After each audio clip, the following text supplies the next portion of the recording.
माता श्री वैभव लक्ष्मी व्रत कथा। एक नगर था, वहाँ रहने वाले लोग आसपास के लोगों से प्रेम का बर्ताव करते थे, मिलजुल कर रहते थे। उसमें कुछ परिवर्तन हुआ, यह संस्कार कम होने लगे। कालमान की कुछ रीत बात होती है, भजन कीर्तन परोपकार माया ममता कम होकर चोरी रेस जुआ शराब व्यभिचार इन बुरी आदतों की वृद्धि होने लगी। उसका मतलब वहाँ के सभी लोग दुराचारी थे, ऐसा नहीं था, कुछ अच्छे बर्ताव करने वाले भी थे। उसी नगर से कमलिनी और उसका पति भी रहता था। दोनों सुखी संतुष्ट सत्प्रवृत्त और धार्मिक वृत्ति के थे। कमलिनी अपने संसार में सुखी थी, लेकिन काल को यह अमान्य था। उसका असर कमलिनी के पति पर होने लगा। बुरे मित्रों की संगत उसे लग गई। जिस व्यवसाय से उसे हानि हो वही ही व्यवसाय वह करने लगा। कोटेधीश होने के अलावा वह भिक्षाधीश बन गया। उसका नतीजा यह हुआ कि भीख मांगते वह दर दर भटकने लगा। अफूह गांजा चरस जैसी चीज़ों ने उसे घेर लिया। बुरे मित्रों के साथ वह जुआ रेस खेलने लगा। नतीजा यह हुआ कि पैसों के साथ उसने कमलिनी के गहने भी गंवा दिए। कमलिनी सुसंस्कृत सुशील स्त्री थी, उसे पति का बर्ताव अच्छा नहीं लगा। इस हाल में कालक्रमण करते हुए कमलिनी ईश्वर भक्ति करने लगी। दोपहर का कुछ समय था। कमलिनी घर में बैठी कुछ सोच रही थी। उसी समय किसी ने उनके दरवाजे पर दस्तक दी। उस समय कौन आया होगा, यह सोचकर कमलिनी उठी। दरवाज़ा खोला तो सामने अतिथि यानी बूढ़ी माता जी थी। फिर भी उसका चेहरा तेजस झलक रहा था। नयनों से अमृत और चेहरे पर प्रेम की गंगा बह रही थी। माताजी को देखकर उसे हर्ष हुआ। कमलिनी की माताजी से पहचान नहीं थी, फिर भी उसे देखकर प्रसन्न होके उसने माताजी का स्वागत किया, उसे घर के अंदर ले आई। माताजी को स्थानापन्न होने के लिए उसने आसन दिया। माताजी ने कमलिनी से पूछा, मुझे पहचाना? कमलिनी संकोच कर बोली, नहीं माताजी, मैंने तो आपको नहीं पहचाना है, फिर भी आपके आने से मुझे बड़ा हर्ष हुआ। लगता है मेरी माता ही घर आई हैं। और सब परेशानी भाग गई। माताजी हंसी और बोली, तू मुझे भूल गई क्या? माता के मंदिर में हर शुक्रवार के भजन को हमारी मुलाकात होती थी, कुछ याद आया? पति की दुराचारी वर्तन से कमलिनी परेशान थी। घर के बाहर आना जाना उसे अच्छा नहीं लगता था। कुछ दिन इसी वजह से मंदिर में भी जाना उसने बंद कर दिया था।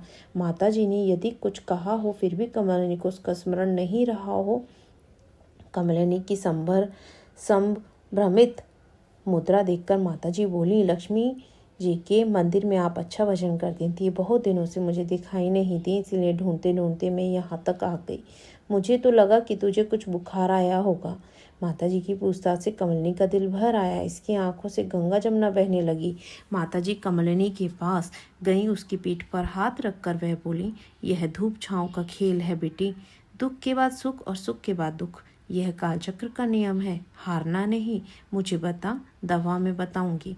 माताजी के कहने से कमलिनी बोली, माताजी, मेरे संसार में पहले सुख शांति की नदियां बहती थीं।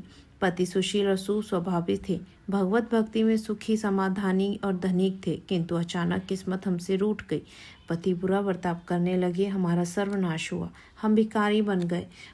तब माता बोली, हर एक व्यक्ति की कर्म गति भिन्न भिन्न होती है, तू धीरज रख, वैभव लक्ष्मी माता जी का व्रत कर। वैभव लक्ष्मी माता बहुत दयालु हैं, वह भक्तों का दुख दूर करती हैं, तू व्रत करने से तेरा भला ही होगा। माता जी का यह उपदेश सुनकर कमलिनी का चेहरा खुल गया। वह बोली, माता जी, यह व्रत करने की मेरी भी इच्छा थी, आप कृपया उस बारे में मुझे विस्तार से बताइए। कमलिनी के ये बोलने से माता जी का चेहरा खुल गया। वह बोली, इस व्रत को वरद लक्ष्मी व्रत और श्री वैभव लक्ष्मी माता का संपूर्ण व्रत कहा जाता है। दिल की लगन से यह व्रत करने वालों की सभी मुरादें पूरी होती हैं, सुख संपत्ति उनको प्राप्त होती है। यह व्रत आसान है, गलत पद्धति के व्रत आचरण से फल प्राप्ति नहीं होती है, लेकिन फल पाने के लिए यह शास्त्र शुद्ध और विधि पूर्वक करना चाहिए। गहनों को हल्दी कुमकुम लगाने से जब व्यक्ति कोटाधीश बनती है, तो सभी व्यक्ति हल्दी कुमकुम समर्पण में ही व्यतीत रहती है। यह व्रत प्रति शुक्रवार करें। स्नान करने के बाद बिछाना, जूते, झाड़ू आदि वस्तु को स्पर्श ना करें। किसी की निंदा ना करें। मन में जय श्री वैभव लक्ष्मी माता ऐसा जय घोष या जाप करते रहें। असत्य ना बोलें। शाम को दिया जलाएं। भगवान के सामने नंदा दीप लगाएं। एक आसन रखें, उस पर नया लाल रुमाल रखें। हाथ पांव धोकर पूरब की ओर मुख करके बैठें। अपने सामने रुमाल पर चावल की छोटी ढेर करें, उस पर ताम्र कलश जल भर रख दें। कलश पर एक कटोरी रखें, उसमें थोड़े चावल और सोने के गहने डाल दें। यदि सोने के ना हो तो चांदी के भी रख सकते हो। ₹1 का चलन रखें। उसके बाद उद्काटी या निरंजन लगाइए। जय भव लक्ष्मी माता श्रीयंत्र से अवतीर्ण होती हैं, इसीलिए लक्ष्मी का व्रत करते समय प्रथम श्रीयंत्र और माता जी के दिए तस्वीरों का दर्शन लें। किताब में जैसे कि दिया हुआ है तस्वीरें, वैसी ही तस्वीरें आप अपने पूजा स्थान पर रख सकते हैं। कटोरी में रखे हुए गहने हैं, हल्दी कुमकुम से पूजा करें। घर में मीठे भोजन का प्रबंध करें। यही सब सामान प्रसाद में रखें। यदि मीठा जिन्नस बनाया ना हो तो शक्कर और गुड़ भी रख सकते हो। आरती करने के बाद एक समय मनपूर्वक जय श्री लक्ष्मी माता ऐसा जाप करें। उसके बाद भक्तों को प्रसाद बांटे। कटोरी में रखे हुए अलंकार या रुपया निकालें। कलश में जो जल होता है वह तुलसी को समर्पित कर दें। इस विधि में इस्तेमाल किए गए सभी चावल पक्षियों को भी डाल सकते हैं और शास्त्रों पद्धति से करने के बाद इसका फल निश्चित रूप से मिलता है। इस व्रत से दुख संकट संपुष्टि होती है। इसी तरह अखंड सौभाग्य प्राप्त होता है और सबकी इच्छा फलद्रूप होती है। कमल ने बोली, माता जी इस पद्धति से व्रत करूंगी, किंतु कितने समय तक ये व्रत करना है, उसका उद्यापन किस प्रकार करना है, यह सब मैं जानने के लिए उत्सुक हूँ, इसीलिए वह कृपया मुझे बताइए। माता जी फिर व्रत के बारे में बताने लगी। व्रत गलत पद्धति से और कैसा भी करने में कोई लाभ नहीं है। यह व्रत 11 या 21 शुक्रवार को किया जाता है। व्रत के अंतिम शुक्रवार को इसका उद्यापन शास्त्रों पद्धति से करें। हर एक शुक्रवार हम जैसी पूजा करते हैं वैसी अंतिम शुक्रवार को करें। उद्यापन के दिन शक्कर, चावल या खीर, इन मीठी चीज़ों का प्रसाद करें। प्रसाद के साथ 7 या 11 सुहासिनी कुंवारी लड़कियों को हल्दी कुमकुम लगाएं। श्री वैभव लक्ष्मी माता जी के व्रत की एक किताब दें। बाद में माता जी के फोटो का वंदन करें।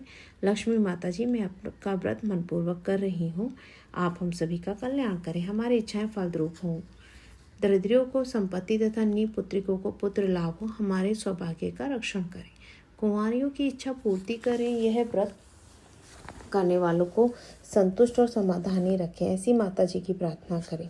इसके उपरांत धनलक्ष्मी को श्रद्धापूर्वक नमन करके उसका शुभ आशीर्वाद दें। माता जी ने बताई हुई व्रत कथा सुनकर कमलिनी ने अपनी आंखें मूंद ली। हाँ माँ, करूँगी, ऐसा निश्चय करने के बाद उसने अपनी आंखें खोली तो सामने माता जी नहीं थी। उसने माँ को ढूंढने की कोशिश की, किंतु माता जी नहीं दिखाई दी। वह स्वयं लक्ष्मी माँ थी। यह बात कमलिनी समझ गई। 2 दिन बाद शुक्रवार आया। कमलिनी प्रातः समय उठी, उसने स्नान किया। उसके बाद श्रद्धायुक्त अंतःकरण से उसने किसी के बारे में अपशब्द नहीं निकाले। सूर्यास्त होने के बाद दिया जलाया, फिर हाथ पांव धो के मुंह पूरब की ओर करके बैठ गई। घर में अलंकार नहीं था, इसलिए ₹1 का चलन धोकर उसने कटोरी में रखा। सामने एक आसन रख दिया, उस पर रुमाल रखा। रुमाल पर चावल का एक छोटा ढेर किया, उस पर जल भर के एक कलश रखा। कलश पर कटोरी में चावल और रुपया का चलन डाल के रखा। माता जी ने बताए हुए श्री लक्ष्मी माँ का व्रत किया। गुड़ का प्रसाद रखा। पति घर आने के बाद उसे प्रसाद दिया। उसकी स्वभाव में फर्क पड़ा।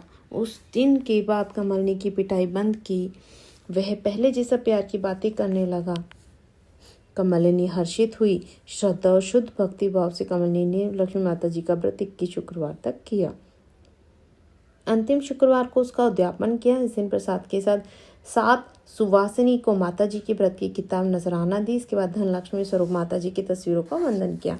नम्र मनोभाव से उसने कहा, लक्ष्मी माता जी, आपका व्रत में भक्ति भाव से किया है और आप हम सभी की इच्छा पूर्ति करें। गरीबों को संपत्ति और निपुत्रिकों को संतान दें। सौभाग्यवती के सौभाग्य अखंड रखें। हम सभी को सत्वशील बनाए। प्रार्थना करके कमलिनी ने माता जी को फिर एक बार वंदन करके माँ की तस्वीर आंखों को लगा के वंदन किया। शास्त्र शुद्ध पद्धति से कमलिनी ने व्रत किया। उस वजह से उसे शीघ्र फल मिला।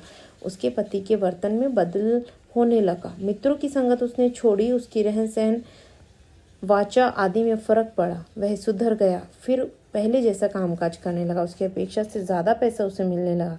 कमलिनी के गहने उसे वापस मिल गए। उस व्रत से उस घर में पहले जैसा सुख समाधान आया।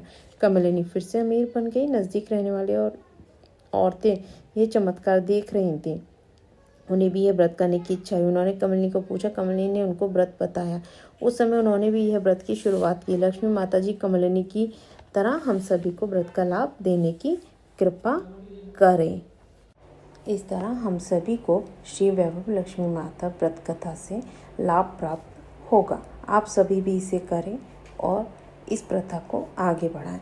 इति श्री करवीर महात्म्य पराशर कृतम पुत्र प्राप्तिकरम महालक्ष्मी स्तोत्रम संपूर्णम। जय माता रानी की।